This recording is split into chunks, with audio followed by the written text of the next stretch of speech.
Hello everybody and welcome back to another video.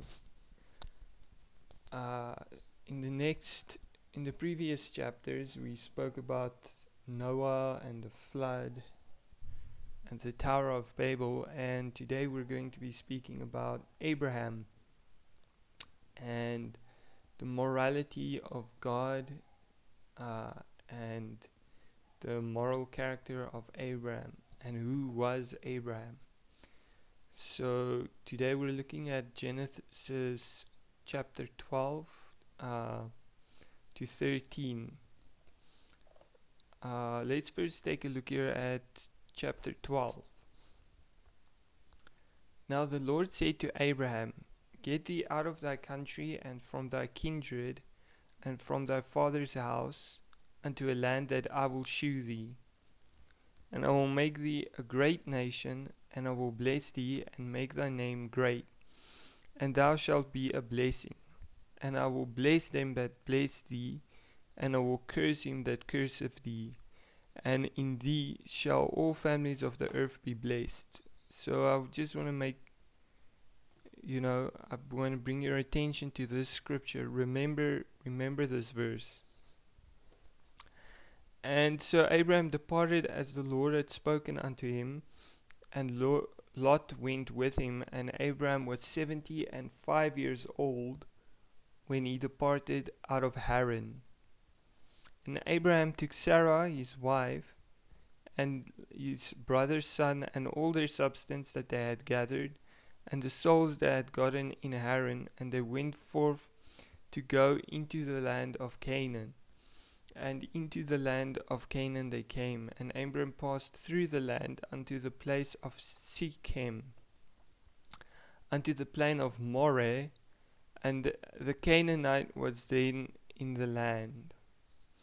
And the Lord appeared unto Abraham and said, Unto thy seed I will give this land. And there builded he an altar unto the Lord, who appeared unto him. And he removed from thence unto a mountain to the east of Bethel, and pitched his tent, having Bethel on the west and Hai on the east. And there he builded an altar unto the Lord, and called upon the name of the Lord. And Abraham journeyed, going still onward toward the south. And there was a famine in the land, and Abraham went down into Egypt to sojourn there, for the famine was grievous in the land. And it came... Sorry, I just lost my place. Okay. And it came to pass, when he was come near to enter into Egypt, that he said unto Sarah his wife, Behold now, I know that thou art a fair woman to look upon. Therefore it shall come to pass that when the Egyptians shall see thee, they shall say, This is his wife, and they will kill me, but they will save thee. Say, I pray thee, thou art my sister, that it may be well with me for thy sake, and my soul shall live because of thee. And it came to pass that when Abraham was come into Egypt, the Egyptians beheld the woman that she was very fair. The princes also of Pharaoh saw her, and commended her before Pharaoh. And the woman was taken into Pharaoh's house, and he entreated Abraham well for her sake. And he had sheep and oxen and asses and men servants and maidservants and she asses and camels. And the Lord plagued Pharaoh and his house with great plagues because of Sarah Abraham's wife. And Pharaoh called Abraham and said, What is this thou hast done unto me? Why didst thou not tell me that she was thy wife? Why saidst thou, She is my sister? So I might have taken her to me to wife. Now therefore, behold thy wife, take her and go thy way. And Pharaoh commanded his men concerning him, and they sent him away and his wife. And here's chapter 13. I'm just going to read the first part. And Abraham went out of Egypt, he and his wife, and all he had, and Lot with him into the south. And Abraham was very rich in cattle, in silver, and in gold. Okay, so there's a lot of content and material that I want to discuss just in this one chapter, you know. First of all, what kind of a God says, I will bless them that bless thee, and curse them that curseth thee, and in thee shall all families of the earth be blessed? You know, this God is not very fair because, you know, if there's this evil person that commits a bunch of crimes, you know, but he blesses Abraham or Abraham's descendants, which are the Jews. Basically, God's gonna bless that guy regardless of the evil nature that he has, you know.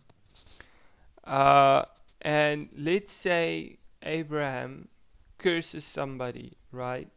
Let's say Abraham cheats somebody or does a crime against somebody. Obviously, every person that's been wronged by Abraham will curse him, you know, at least in his heart. But yet, God will ignore the victim and curse the victim for Abraham's sake. So, how is this scripture? How is this scripture fair? You know, how is this kind of a God? It's not supposed to say, a fair God won't say that. A fair God will say, I will bless those that deserve to be blessed, and I will curse those that deserve to be cursed. You know, this is giving Abraham, you know, like ammunition and permission to wrong other people and get away with it. And you know what? This is exactly what he did. Because if we read on, you know, it says that God punished Pharaoh, and he put great plagues on Pharaoh's house because of Abraham's wife. So basically, God's punishing Pharaoh for Abraham's lie. So, you know, there's something very wrong about this that we have to speak about. Because, first of all, you know what? Abraham was the one that lied to Pharaoh, you know. And now, okay, a lot of people have told me, or a lot of Christians have told me, yes, but he was, if you read, it said that, you know, he was scared that the Egyptians was going to kill him. That's why he lied. But if you read in the New Testament, it says that Abraham was a man of faith. And the reason why Abraham was justified was because of his faith in God. Right, so if Abraham had so much faith in God, you know, why did he feel that he needs to lie to Pharaoh? Wasn't this same God going to protect him? You know? And so besides that, Abraham lies to Pharaoh.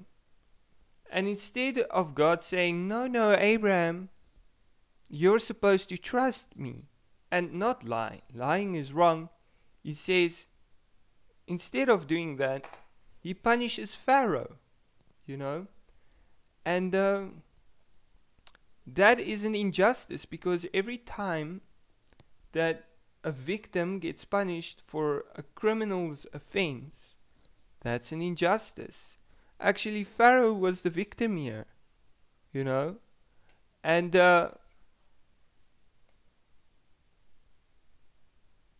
he confronts Abraham and says, why did you do this? And, you know, and yeah, you know, it's like, it says Abraham went into Egypt. When he came out of Egypt, he was very rich in cattle, silver, and gold. So basically, he didn't just lie to Pharaoh. He swindled him. You know, and this is very unfair. This is very, very unfair. And then my question now is this a a righteous God? Is this God a God that is fair and just? A God that will punish someone? And then a lot of people will tell me, yeah, this is an isolated case. But if you read on in the next chapters, because Abraham got away with this crime, he goes ahead and he goes to the king of the Philistines, and now he tries it with the king of the Philistines and he succeeds again. And again, God rewards the criminal. We're going to read it in the next chapter. And, Isaac sees this from his dad, and when Abraham dies, he goes and does this. So what this teaches me is that as soon as injustice prevails, the criminal is just going to keep doing the same thing because he sees he can get away with it every time. And this God, this supposedly righteous and just God, he condones this. He's like, yeah, because Abraham, I chose you, I favor you above all the people of the earth, you can do whatever you want, fuck everyone else, and that's not right.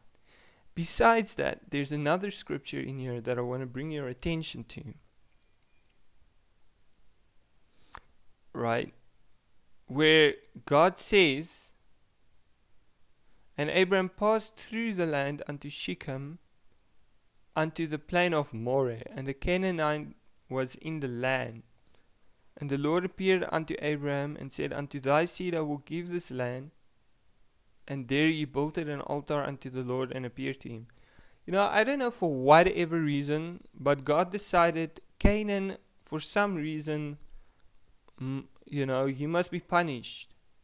And he did nothing wrong. And here you can see he's promising the land of Canaan's descendants to Abraham.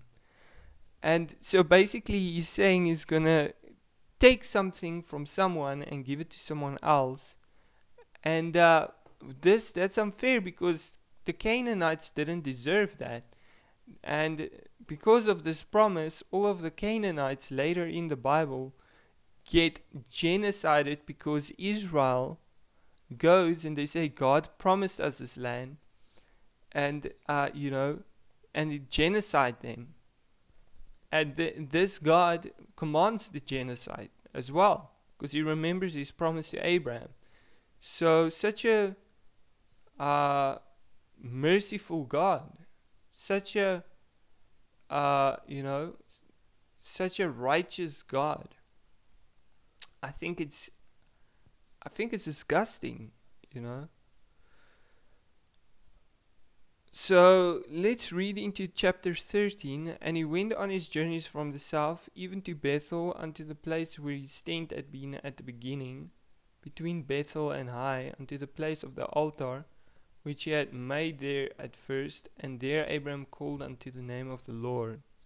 And Lot also, which went with Abraham, had flocks and herds and tents. And the land was not able to bear them, that they might dwell together, for their substance was great, that they could not dwell together. I wonder if Abraham became so rich because he was an honest guy. And there was strife between the herdsmen of Abraham's cattle and the herdsmen of Lot's cattle. And the Canaanite and the Perizzite dwelt then in the land. And Abraham said unto Lot, let there be no strife, I pray thee, between me and thee, and between my herdmen and thy herdmen, for we be brethren. It's not the whole land before thee, is not the whole land before thee. Separate thyself, I pray thee, from me. If thou wilt take the left hand, then I will go to the right. For if thou depart to the right hand, I will go to the left. And Lot lifted up his eyes, and behold, all the plain of Jordan, that it was very well watered everywhere, before the Lord destroyed Sodom and Gomorrah, even as the garden of the Lord, like the land of Egypt, as thou comest unto Zoar. Then Lot chose him all the plain of Jordan, and Lot journeyed to the east, and they separated themselves one from the other. And Abraham dwelt in the land of Canaan, and Lot dwelt in the cities of the plain, and pitched his tent towards Sodom. But the men of Sodom were wicked sinners before the Lord exceedingly. And the Lord said unto Abraham, after that Lot was separated from him, lift up now thine eyes, look from the place where thou art northward and southward and eastward and westward. For all the land which thou seest, to thee I will give it, and to thy seed forever. And I will make thy seed as the dust of the earth, so that if a man can number the dust of the earth, then thy seed also be numbered. Arise and walk through the land in the length of it and the breadth of it, for I will give it unto thee. Then Abraham removed his tent and came and dwelt in the plain of Mamre, which is in Hebron, and he built there an altar unto the Lord. Yeah, so I just read this because it's going to give us a lot of background on the next chapter that I'm going to deal with. Another thing that I just want to say here, is that it said Abraham had many servants, and also in Genesis chapter 3, or I'm not sure which chapter it was exactly. But earlier in Genesis, when Noah cursed Canaan, and God didn't intervene at all, he said that Canaan's descendants are going to be servants, or like slaves to the others. And, why doesn't this God stop Abraham and say, hey, Abraham, you're not like the rest of the people. You should be an exception. You shouldn't have slaves. Why doesn't this God stop Abraham? And besides that,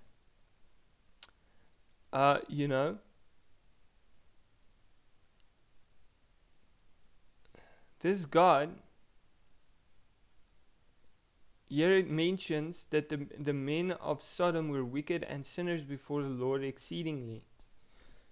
Now, that is a very hypocritical thing, I think, to say, because this God, he has this idea of right and wrong. He just punished an innocent man, but then how can we trust this God's idea of what is wicked and what is sin? Because apparently anyone who's an innocent person gets punished by this God. If we can just look at the history of what we read unto now, And like Pharaoh, King Abimelech, which we will deal about in the next chapters, they all get punished and they're innocent. So how can we trust this God's judgment that,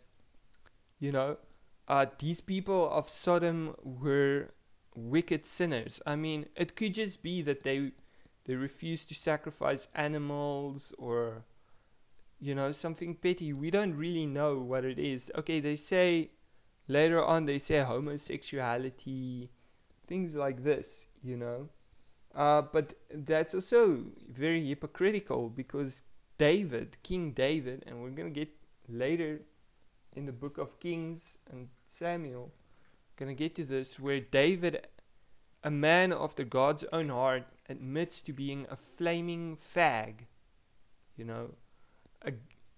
and the gayest of kings, and God didn't have a problem with him. He was a man after God's own heart. So, this is very contradictory, and I'm starting to trust this God's judgment less and less. Anyway, what if you guys have any thoughts about this? Please share it with me in the comments below. And if you want to see more content like this, like and subscribe. And because if you subscribe, then you'll be notified when more videos come out, and you can also share it with your friends. I'm gonna be next week, not next week, or my next video that's coming out, I'm gonna be dealing now for the next few chapters. It's just gonna be about Abraham and God. So thank you very much for tuning in.